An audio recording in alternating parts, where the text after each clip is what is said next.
This is the fifth and final video of this series, where we've been looking at comparing predictions made using machine learning, where we had just the betting odds as our input, and the Poisson model, where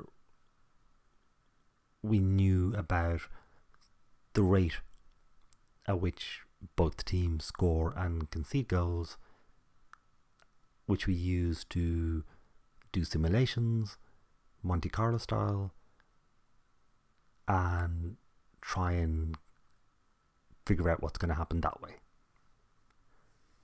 Which makes more sense. I mean, you can kind of see, oh, this team's scoring loads of goals and the other team is conceding and not scoring. So then typically team A is going to end up with more goals than team B, and so they're going to win. But the goals data is rear view mirror, so it doesn't take into account if something has changed, while the betting market does. It knows the moment something happens, it's factored in. And in fact, the games we were looking at, United versus Spurs, that was a good example. Because Harry Kane looked like he was injured. So there were a lot of rumours that he was injured. I mean, the way he left the pitch in the match against Liverpool, it looked like he had pulled his hamstring or whatever, and that typically takes, I think, 3 weeks.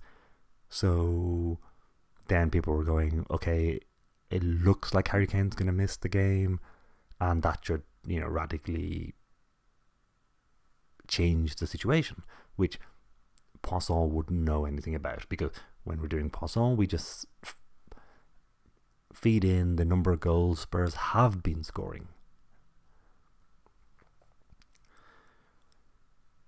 So Poisson, or in fact, I mean, both had been doing well.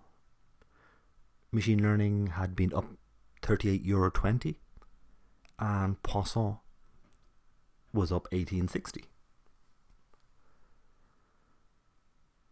In the United Spurs match, the machine learning thought that Spurs were going to win. We went through that in the last video.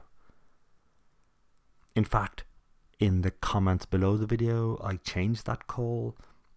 I made that into a draw, because as we got nearer the match, the odds changed, taking into account, the latest information.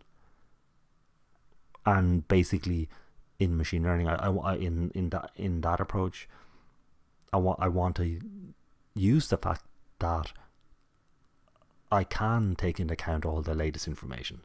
So going into the match, the odds had changed enough so that now the machine learning was saying, oh, it looks like a draw to me. It ended up with United winning, so that was a €10 loss for machine learning. Poisson, on the other hand, had called a United win and basically made €11. Using the €10 bet, and the odds were 2.1. In the Watford Stoke match, machine learning thought it was going to be a draw, and Poisson thought Watford were going to win, though it wasn't that confident, so I'd call that a half bet. It ended up with Stoke winning, so both lost, but machine learning lost €10 while Poisson 5, which means that at the end of the 5 videos, machine learning comes up with a profit of €18.20, while Poisson ends up with a profit of €23.60. So Poisson marginally wins. We can see here, this is a another league. So this is actually looking at the Championship, the first division in England. But whatever league you're looking at, we end up producing something like this. So for every game, we'll get a prediction. We just look up the odds and we end up with, oh, this looks like an away win. This looks like a home win. But how do we know whether this is a good model? There are multiple different ways that we can produce this kind of plot. So how do we choose which one to use? We can tell the program that I don't want 1, 2, 3, 4, 5 different levels here. So potentially, I suppose 4 questions. It wants to know: is the away odds less than 2.5? Is the away greater than this? Less than that, etc. That is associated with kind of overfitting, and that might be a problem. So again, it depends on what kind of problem you're working on. So this is the football betting problem. I'm trying to predict what the result of a football match is going to be. But this program, this kind of system, can be used for all kinds of classification problems. So we can tune this program to say, okay, maybe I only want it to be at most able to ask me 3 questions. Or maybe I want 5. And depending on how I tweak things, I'll end up with a different plot.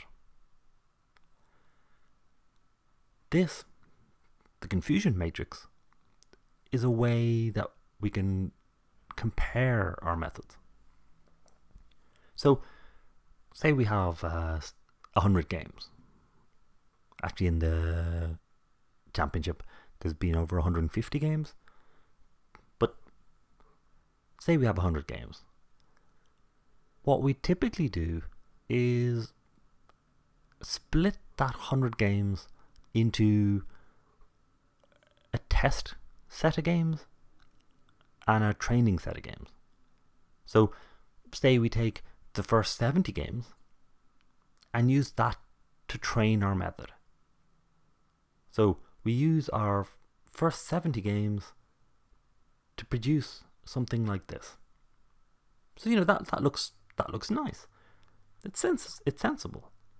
So if the odds for an away win are less than 2.5, so if the market thinks that it's nearly 50-50 that the away team's going to win, and typically, the home team will be favoured.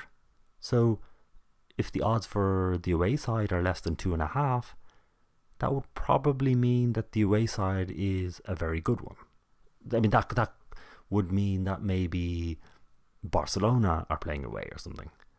So if the away odds are less than 2.5, typically the away team will win. So using this method, we can look at our test games. So we produce this tree from our training set. So from our first 70 games. Then we try and predict the next 30 games. We actually know what the final result is, but we don't tell the program. We only give the program all the data except for what happens in the end. And then using this confusion matrix, we can see what the prediction was and what the actual result was. So 6 times this method said the away team is going to win. But most of the time, they didn't. 7 times, it thought it was going to be a draw. Again, most of the time, those were not draws. 10 times, it thought the home team was going to win. And around about the same number of times, the home team didn't win. So, that gives us an idea of, the fact how noisy reality is. We get lots of false positives, false negatives. One way of looking at it is accuracy. So how often was the prediction correct? And it says 46%, which is not bad. Though I don't know, what did I expect? So in an ideal method, the accuracy would be 100%. Kappa is a nice way to compare our methods. It looks at how often the method is correct, how often the method is wrong. So if the method says, the away team's going to win, and it isn't a win, that's all kind of captured in one number. So the higher the number, the better the method. And so the basic process would be you develop multiple different methods. So maybe if I say, I'm going to limit this to only asking me 2 questions, I'm going to let it ask me 3 questions. I mean, there's not that many parameters and there's not much variation you can do in this style of machine learning, though it's more intuitive.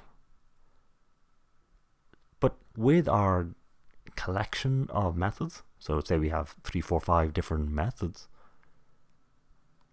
we produce a confusion matrix for each of them, and the one with the highest kappa seems to basically be the best one. So that would be the standard approach taken.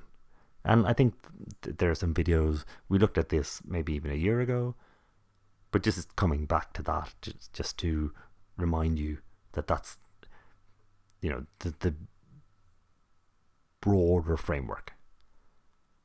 And also that, it isn't, so it does tell you an answer, but it doesn't mean that it's right. And in this case, we saw that actually it was profitable, though the Poisson was slightly more. But those were, I suppose 5 weeks or 5 pairs of games. So there were 10 matches in all. So do I think the Poisson is better since it made a little bit more money? Well, if you'd asked me last week, Poisson, the machine learning was a good bit ahead. So it would look like machine learning was far better. It's pretty tricky.